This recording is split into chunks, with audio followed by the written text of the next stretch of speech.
when a voice came from heaven, this is the voice of God. This is what is decreed for you, King Nebuchadnezzar. And I imagine a pause, and Nebuchadnezzar's knees began to shake. Suddenly, he remembered God's decree. And what comes next is not only what happened to Nebuchadnezzar, but to all of us when we allow pride to take over. This is it. This is the price of pride. God said, your royal authority has been taken from you. In other words, you're not king anymore. It's over. It happened that fast to Nebuchadnezzar. Same thing happens to you and me. The price of pride is you lose the thing that made you proud. Whatever is the source of your pride, whatever is that thing you've put before God, that's what you're going to lose. If it's position, you'll lose position. If it's power, power will be gone. If it's possessions, if you're just proud of your stuff, God will let it be gone. That's the height of ingratitude. The very thing God gave you to begin with now makes you proud.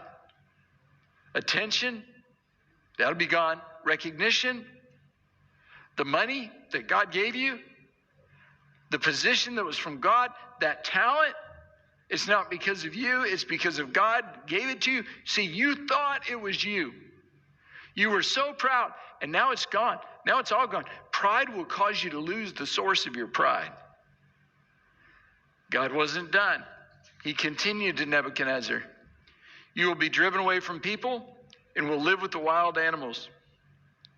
You will eat grass like cattle 7 times, that's years, will pass by for you until you acknowledge that the Most High is sovereign over the kingdoms of men and gives them to anyone he wishes. Would not take me 7 years, by the way. If I'm living like a cow, 7 minutes.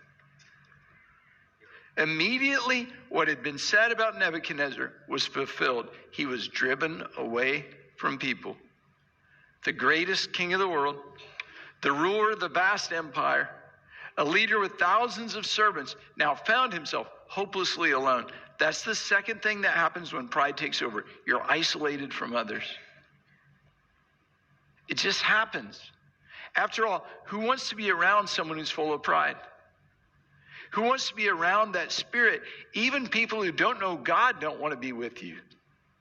A prideful person is a lonely person, and that pride will ultimately result in you being isolated from the very people you used to try to impress. He was driven away from people and ate grass like cattle. His body was drenched with the dew of heaven until his hair grew like the feathers of an eagle and his nails like the claws of a bird. The great Nebuchadnezzar, mighty king, eating grass in a field, looking like something between a man and an animal, totally and completely humiliated. I imagine whoever owned the land probably sold tickets to come see the cowman king. Nebuchadnezzar was the butt of every joke. Everyone was laughing. Everyone was making fun of him. Everyone was talking about him. And Nebuchadnezzar was totally and completely humiliated. He wasn't proud anymore. When you fall as a result of pride, it's not pretty. The fall from pride is ugly and painful.